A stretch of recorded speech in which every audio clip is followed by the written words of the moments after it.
Pre warning की जा रही है कि ये सारे का सारा सामान उठाएं और इस जगह को पैदल चलने वालों को क्लियर किया जा सके। ये आप देख रहे होंगे पैरा के जवान मौजूद रहते हैं साथ साथ, और उसके बाद पैरा की बड़ी टीम होती है जो एक तो साथ साथ प्राइस चेकिंग कर रही होती है और साथ साथ ही इंक्रोचमेंट भी खत्म करती है।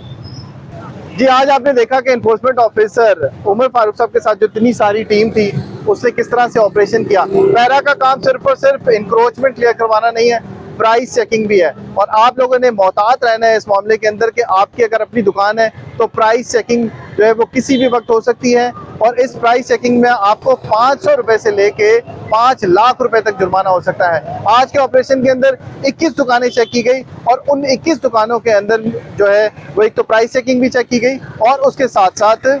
जो इंक्रोचमेंट थी वो भी खत्म करवाने का साथ साथ करवाई गई, और उसके साथ साथ जो गैर कानूनी तामीरात थी उनको कहा गया है उमर फारूक साहब की टीम की तरफ से कि वो फौरी तौर पे खत्म कर दे, क्योंकि अगर पैरा फोर्स आएगी तो वो खुद इन जगहों को तोड़ेगी जिससे आपका बड़ा नुकसान हो सकता है। तो आपके आसपास भी जो आम शहरी हैं उनके